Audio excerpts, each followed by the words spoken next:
सिलो हिंदुस्तान के middle class ने एक नया नारा ही निकाल दिया, मजबूरी का नाम महात्मा गांधी। उनको पता ही नहीं ताकत का नाम महात्मा गांधी। दुनिया में हर मुल्क हिंदुस्तान नहीं है सर, दुनिया का एकमात्र मुल्क है आदिम काल से लेकर आज तक जहां आजादी है। ये आदमी नहीं होता ना तो ये देश आजाद नहीं होता। इतनी औकात का आदमी था ये। भगत सिंह ये सब गांधी के दुश्मन नहीं रहे, ये सब गांधी के यंग टर्क्स हैं।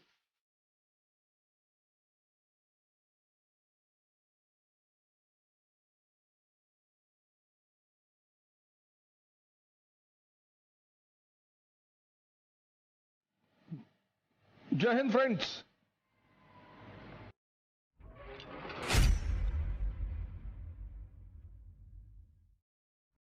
दुनिया में हर मुल्क हिंदुस्तान नहीं है सर,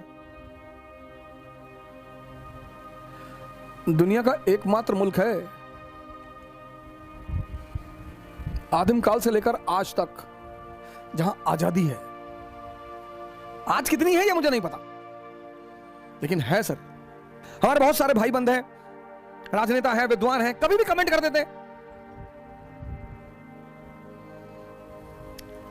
एक हमारे मित्र हैं, उनको अगर आपने जय श्री राम कह दिया तो कहते हैं जय श्री राम रम, ओल्ड मॉन्क रम। वो सौभाग्यशाली हैं जो इस संस्कृति में पैदा हुए हैं।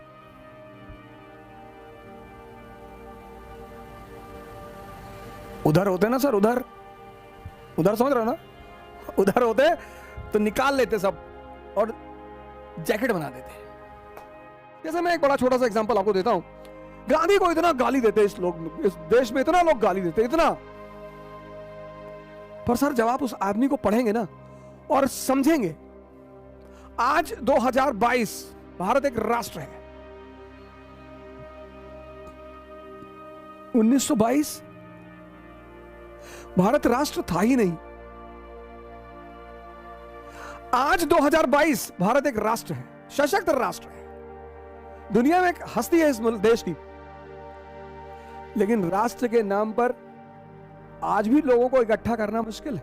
आज जाति के नाम पर लोगों को इकट्ठा करना आसान है, धर्म के नाम पर लोगों को इकट्ठा करना आसान है, क्षेत्र के नाम पर इकट्ठा करना आसान है।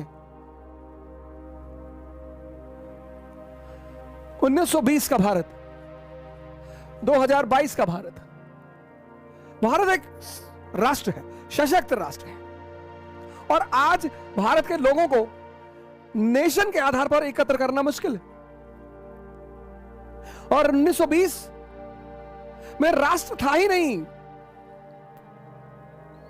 मैंने कहा ना, आज आप लोगों को जाति के नाम पे इकट्ठा कर लेंगे, आज आप लोगों को धर्म के नाम पे इकट्ठा कर लेंगे, क्षेत्र के नाम पे इकट्ठा कर लेंगे, लेकिन राष्ट्र के नाम पर। और जब उस आदमी ने नॉन कोऑपरेशन मूवमेंट शुरू किया, अरे भारी भीड़। उस बैकग्राउंड में जब अंग्रेजों ने जलियांवाला बाग नरसंहार किया था, उस बैकग्राउंड में आप सोचो सर, बिना राष्ट्रवाद की धारणा के लोगों को बाहर बुलाना कितनी बड़ी उपलब्धि रही होगी इस व्यक्ति की। सर वो आम बात नहीं है। इसलिए मैं आप सभी लोगों से इस देश में निवेदन करता हूं, खासकर अपने युवा मित्रों से निवेदन करता हूं, बहुत जल्दी भावुक हो जाते हैं। व्हाट्सएप यूनिवर्सिटी से दूर रहें, फेसबुक यूनिवर्सिटी से दूर रहें, इन सब यूनिवर्सिटियों से दूर रहें, पढ़ें। नेशनल एजुकेशन का जो प्रोग्राम चलाया गांधी जी ने एनसीएम में, नॉन कोऑपरेशन मूवमेंट में, तो नेशनल कॉलेज के प्रिंसिपल बने सुभाष चंद्र बोस। गांधी जी से मतभेद रहे, मनभेद कभी नहीं रहा, कभी नहीं रहा। बड़ी उटपटांग कहानियां फैलाई गई हैं गांधी जी और सुभाष चंद्र बोस जी के बारे में। बहुत पैट्रियट ऑफ द पैट्रियट्स कहा उन्होंने गांधी जी को। बड़ी उल्टी सीधी कहानियां उनके बारे में, बोस जी के बारे में और गांधी जी के बारे में फैलाई गई। अब जब हमारे यहां ऐसे लोग गांधी जी के बारे में पढ़ाएंगे जो गांधी को बदतमीज बोलेंगे और गाली देंगे, समाज का नेतृत्व कौन कर रहा है? गांधी जी के लेफ्टिनेंट थे ये लोग, द युवा यंग टर्क। इनको उस वक्त यंग टर्क कहा जाता था, यंग टर्क्स। ये लोग यंग टर्क्स, गांधी के यंग टर्क्स थे ये। एस.सी. बोस, जे.एल. नेहरू, लोहिया,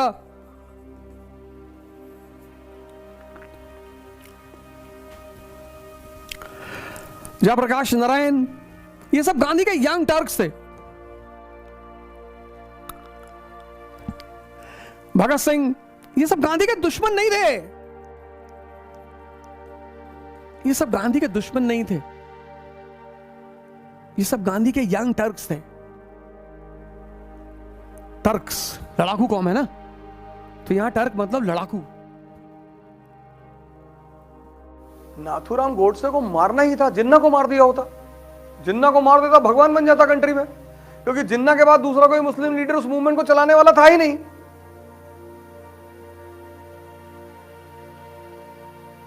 पाकिस्तान बनता ही नहीं। तो सुबह नहीं, वो भगत सिंह को गांधी जी की वजह से लटकाया गया ना, मारेंगे ना। भगत सिंह को गांधी जी की वजह से लटकाया गया। प्रोटेस्ट किया, लेटर लिखा अरविंद गांधी जी, कोई नहीं बचा सकता था भगत सिंह को। इस देश के पूंजीपतियों ने लटकाया उस आदमी को। 1927 फिक्की पुरुषोत्तम दास ठाकुर, 1929 में डिप्रेशन हो गया, वो आदमी बन रहा था लेनिन दूसरा एशिया में।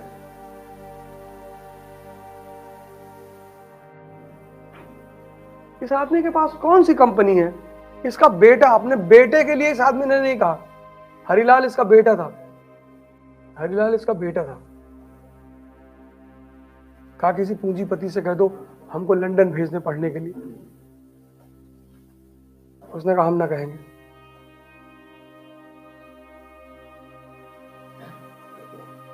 कौन सी फैक्ट्री, कौन सा मकान है, क्या है इस आदमी के पास?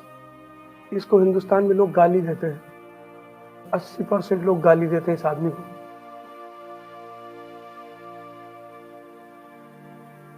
ये आदमी नहीं होता ना तो ये देश आजाद नहीं होता।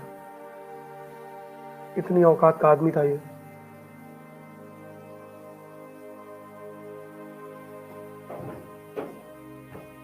अगर ये आदमी नहीं होता ना तो देश आजाद नहीं होता। इतना महान आदमी था। इसका कोई बैंक अकाउंट नहीं, इसकी कोई फैक्ट्री नहीं, इसका कोई मकान नहीं। इस आदमी को, ये आदमी 1931 में लंदन गया राउंड टेबल कॉन्फ्रेंस अटेंड करने। ऐसे ही पूरा लंदन इकट्ठा था इस आदमी को देखने के लिए। ये देखो, गीता है हाथ में। हिंदुस्तान में दो ही लोग हैं जिन्होंने किताब लेके फोटो खिंचाई है, एक अंबेडकर ने और एक गांधी ने। और अंबेडकर के हाथ में संविधान है कि इस देश में हर आदमी बराबर है, और इस आदमी के हाथ में गीता है कि तुम्हारे व्यक्तित्व को इतना महान कर देगी ना कि कुछ फर्क नहीं पड़ेगा कि तुम क्या पहन के गए हो और कहां गए हो। अंग्रेजों की हिम्मत नहीं पड़ी इसको हाथ लगाने की। एक ही बार मारा था साउथ अफ्रीका में, बस। दोबारा कभी नहीं मारा।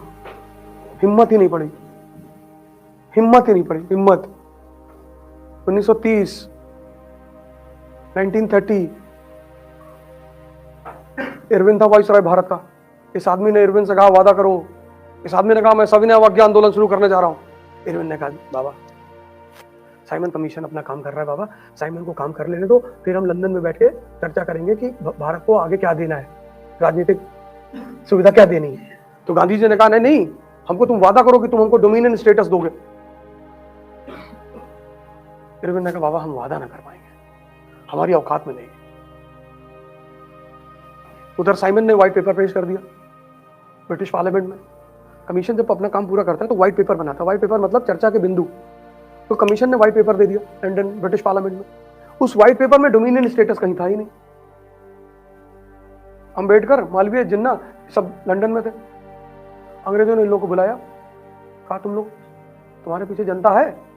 जिन्ना ने कहा हाँ मेरे पीछे 40% जनता है। मालवीय से पूछा, बोले 20% मेरे पीछे। फिर जिन्ना अंबेडकर को बुलाया, बोला तुम्हारे पीछे? बोले साहब 10% हमारे पीछे भी।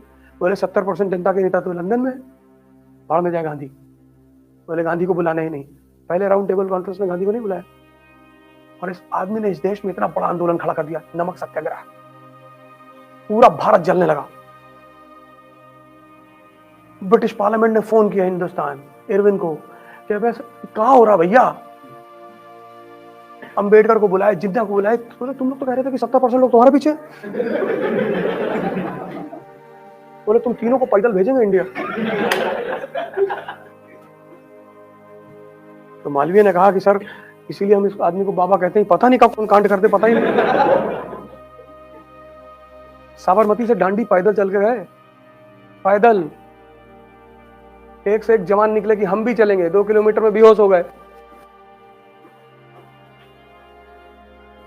पैदल चल के गया लाठी लेकर, लाठी। तब वो गाना बना कि दे दी हमें आजादी बिना खड़क बिना ढाल। किसी को गोली मारना बहुत आसान है, किसी का विरोध करना आसान नहीं है।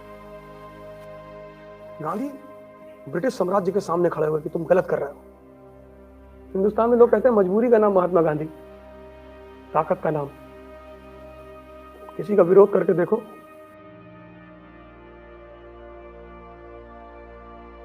शास्त्री जी बनारस आए, उनकी माताजी उनसे मिलने आई, रेल मंत्री थे वो, रेल मंत्री। रेलवे के गार्ड का इंटरव्यू देने गए, सिलेक्शन नहीं हुआ। पैसा नहीं होता था कि नाव पर बैठकर नदी पार करके स्कूल चले जाए। रेल मंत्री, भारत के प्रधानमंत्री बाद में, उनकी मां मिलने आई, कहीं बेटा तुम क्या करते हो? कहीं हम बाबू हैं रेलवे में। उन्होंने बताया नहीं कि मैं रेल मंत्री हूं। उनके अधिकारियों ने पूछा कि सर आपने बताया नहीं कि आप भारत के रेल मंत्री हैं? कहीं मेरी मां बहुत इनोसेंट है, इसको मैं बता देता, ये जाके लोगों को बताती, वो इसको काम सौंप देते और मैं कर नहीं पाता।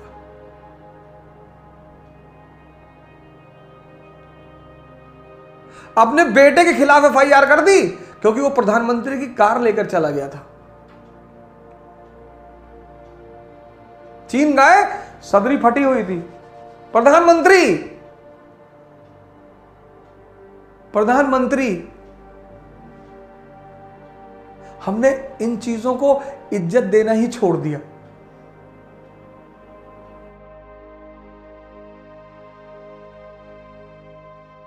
वैसे तो हिंदुस्तान का इतिहास